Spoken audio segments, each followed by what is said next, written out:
Clay just mentioned that the way you guys have withstood without having Kevin, I mean, maybe it might be even a little more, has gone better than he would have thought. What are your thoughts on that, and just how nice it'll be when he comes back? I mean, yeah, it's we've done all right. Obviously, just guys filling in, doing it by committee at his position with Pat, Matt Barnes,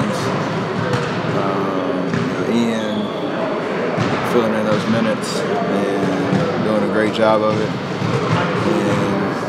And we've upped our defensive intensity and focus, which has helped us fuel our offense. And no matter if we've been making some shots, but no matter if we make or miss shots consistently, we always give ourselves a chance to win with our defensive pressure. We learned a lot about ourselves just with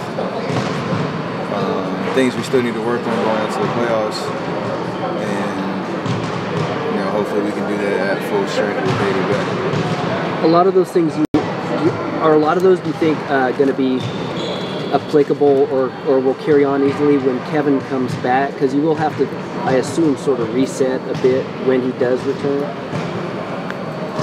I mean, he's been plugged in, understanding from game to game the things we've been talking about. So mentally, we're all on the same page.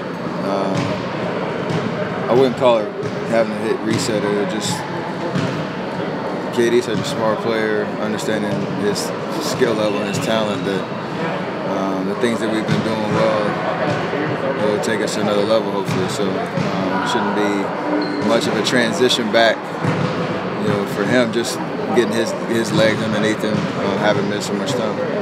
What do you make of your guys' three-point record last night? Is that the type of record that you just think is going to fall every year the way the NBA is going?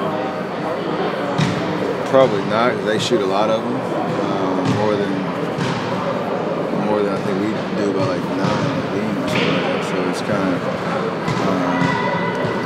if a team has the talent and the shooting threats all around the court, it definitely could be something that is pushed further and further. And they really rely on it. It's one of their strengths. So they do it well. You're shot recently. Do you think it mattered getting that rest in San Antonio, or do you think that helped you at all get into this kind of rhythm?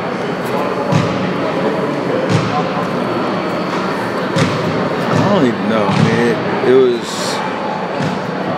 obviously the right decision at the time to get us through that crazy stretch of the schedule and travel and all that.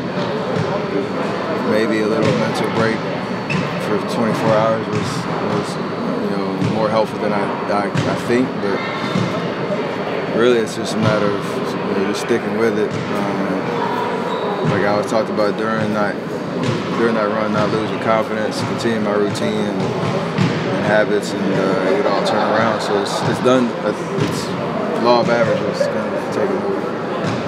You guys have 6 of your last 7 sense now that the finish line is like right there, and you guys just want to kind of sprint through it. Yeah, I mean, still understand we have things to play for these next 7 games. Not only just seeding, but the momentum you want to build as you go into the playoffs.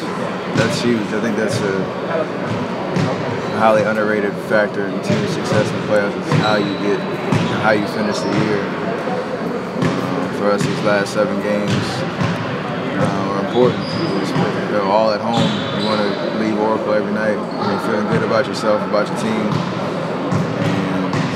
And we have some tough teams coming in. Obviously tonight and Sunday with Washington, and we'll get tested. So it'll be tough. I mean, it'll be good for us to just continue that tunnel vision, not getting too excited about round 1 of the playoffs. You have to sort of. We just won 3 games in a row, including the toughest back-to-back you could have, and now we're home. Guard against the fact that you might be a little bit of a letdown because we're going downhill a little bit. Yeah, but knowing the guys and how we approached shootaround this morning, I have a hard time thinking we'll have that mentality coming in. We understand what's at stake, really. And these last 2 games were big for us, just to have that performance that we expected to have. Get those 2 big wins, but you can't have a letdown coming home. And whether we win or lose, it's more just about, like I said, the things that we've been working on. Defensively, not fouling, pushing the pace offensively, and being ourselves. How do you make that? How do you an impressive shoot-around? I mean, what did you see? Just the film session we had was all about the things that we could improve from the Houston and San Antonio game. And the energy that we had during shoot-around, it is human nature. It could be expected to kind of be a dud of an hour on the floor, coming home, maybe taking the foot off the gas pedal, but guys were pretty spirited, working on our game, getting our rhythm right for the night. You can being around 8 years, you can just feel what's a good shoot around with what's not. When you say there are a few from those games, what specifically? We got to keep teams off the free throw line. I mean, that's the biggest thing for us. We have huge free throw disparity. Thank you.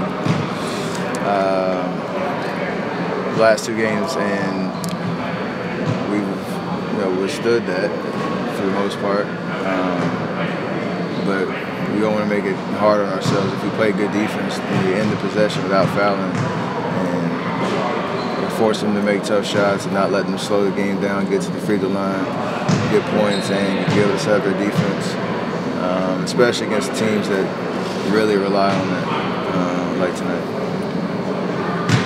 Recently was on a podcast and had a story about Nelly, and said when you got drafted by Nelly made a press conference and said that we just drafted the best passer in the draft. And I was wondering if you remember that and how you felt about that when he said that. I don't remember that. I remember him. He was very. He gave me a lot of compliments about my game. And the old Steve Nash comparison and stuff early on in my career, which was kind of lofty. I think I think there's a reason they reneged on that trade for reasons that he saw that what I could bring to the team, I guess. So thankful for that, for sure. Thanks. Thank you.